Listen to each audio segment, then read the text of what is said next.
Pretty settled in now after 5 months, 6 months? Was just talking to Scott in the elevator. I'm on month 6 right now, and starting to feel like home. I mean, the first year is obviously hard because you're leaving a place. You were ingrained in that community for 4 years. You're trying to build a staff. You're trying to build a program, and you're trying to get your family settled. So it's been great. Kids are in school. They're loving it. We've met some great people, and feels good. 10 plus years as a head coach, and does that make this transition easier in terms of how you want to build a program, just on top of a cross-country move? Yeah, I mean, I think every year that you do it, this is going on year 14 for me.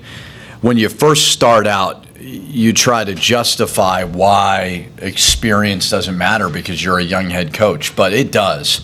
And every year I do it, I think less about an out-of-bounds play and more about, media hates it, but the culture of the program, and just what my responsibility is in that. And, I think I always say this, it's about providing clarity of what we're doing on a daily basis and then letting people go do their jobs, where maybe at the beginning of when I first started in this profession, I was trying to do everything myself, where now I think I have more of the confidence that, go let my people work. And, so I know what we need to do.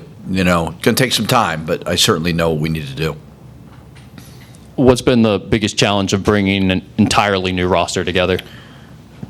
Well, I don't know if the challenges have started yet. It's a little more normal to feel as a head coach that you're starting over every year just because of the nature of the environment in which we're working in. But it also gets you as a head coach to kind of think about things as you have to reteach them. Okay, let's not neglect that, where maybe when you had a bunch of returners, you don't necessarily think about that as much. But you got to get everybody on the same page, and you got to be clear about what terminology is, how you're going to operate on a daily basis. This is what we call switching a ball screen. This is what we call hedging. This is what we call the offensive concepts. When you're starting the way we are, you're starting from scratch. So certainly, it takes time, but you have the summer, you have the fall. Today is technically the first day of practice, but we've obviously been going for a long time so far. From that standpoint, is there any difference between offense versus defense with an entirely new group? Like, is one side ahead of the other right now? I believe that you have to install your offense first, because in order to create a good defense, you have to go against a good offense every day. So for me, it's certainly about installing the playbook, but then getting the guys to understand conceptually what's a good shot, what's not a good shot, how we like to play. And then certainly the defensive side of it, I think, will get better as you go against a good offense every single day. So I would probably say the offense is a little ahead of the defense, but I also know, like, if you're trying to win in this league, the way we're trying to win, you will not do it without a great defense. Going back to your summer workouts, and pace is a big word that's been brought up with your style of play. Just how has that improved since maybe the first time you met in the summer, and how have they kind of gelled into that system? Yeah, I think it's understandable to be out of shape in the summer when you first get there. It's a little bit choppy because they go home, then they come back. You're only really practicing like 3 days a week, and then they got 4 days off to do whatever. So what I like about this 30 practices in 42 days is you get way more of a rhythm of practicing 5 days a week, let's say. Fatigue sets in, and you keep pushing them and pushing them and pushing them. So that's the key to what we're trying to do, is to be able to not get tired and be able to, 10 minutes in when the pace is going, maybe we can fatigue the opponent and we don't get tired. We don't have a lot of subs right now with Gabriel being out, Mir being out, but you got to fight through it for sure. You mentioned starting from scratch, and this thing's going to take time with 12 new scholarship players, and it seems like an uphill battle. But is there any advantages that come from that? Just curious. I mean, I don't know if advantage is the right word. I mean, I think, obviously the landscape has changed, and I think that people think because of NIL and the portal that you could turn over a new roster and it's no big deal, like right away. And obviously that's what we want, but I know it's going to take some time. I think it's going to take development. It's going to take retention. I really believe in order to have the success that we're trying to have, you got to have guys in your program for multiple years. Now, will it be 4 years?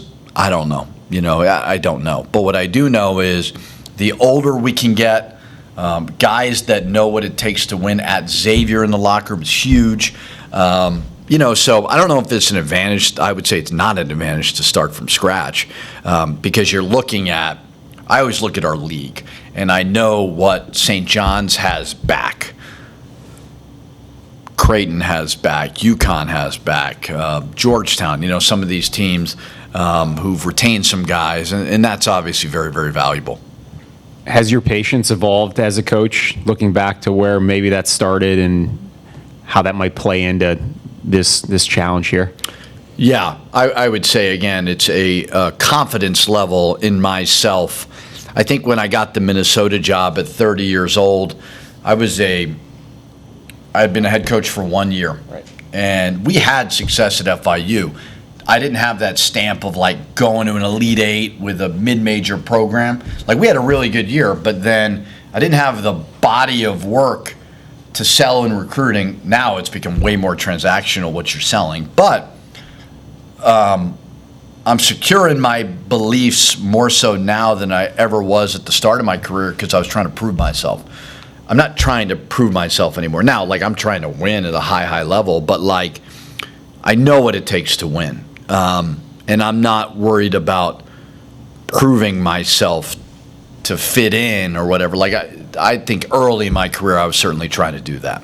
Do you feel like you're fitting in here? What's it been like getting to see alums, getting around town, and just understanding what that logo means?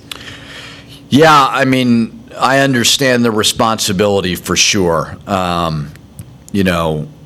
Xavier means a lot to a lot of people in this community. And the beauty of having young kids is it forces you to get out there and you're meeting so many parents and, grandparents who went to Xavier and like you start to feel it.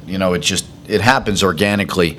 But I think the biggest thing I try to do is be myself with them and get them to get to know me and see what we're all about, see what I'm all about as a person. But yeah, we've made a lot of really, really good connections already with some really good Xavier people. Looking at this roster, it seems like a pretty big group, a lot of length. How has that length shown up on a daily basis in practice and workouts? Yeah, I mean, I've tinkered with big lineups, small lineups. I mean, I change almost daily the lineups. More so because I want them to know multiple positions, but just game to game, you don't know what the game's going to provide. And you got to have a B plan, a C plan, a D plan for everything, injuries, all those things. So it's I've liked it. Then I've liked other lineups as well. We'll see. I mean, if you don't like your team in the summer, you know you're going to have a problem, right? And so it's way more realistic as we get closer and closer. And the best thing to see about your team is when you play an exhibition game and you can't play everybody. Then you really know. So the attitude's been great. The effort's been really, really good. Guys are getting better. But I'm constantly changing the lineups to see what I got versatility-wise. With that being said, is there a point in time where that becomes more set in stone, where you do want to feel like, I know what my lineups are, I know what my rotations look like? I mean, at the end of the day, I don't care. If you can help us win, I'm going to play you. I mean, that's really what this thing comes down to. So who can impact winning? And I think when I first started, everybody was consumed with positions. Fives wanted to be fours, twos wanted to be ones. Like I would hope they know that really doesn't matter, because at the end of the day, what they wanted was in order to be an NBA player, you got to play the point. I think they're realizing it doesn't matter as much anymore. Like, versatility is a good thing. We'll see. I mean, again, when we play, November 3rd, like, I'm going to coach that thing like it's a national championship game. And whoever can help us win, you're going to play.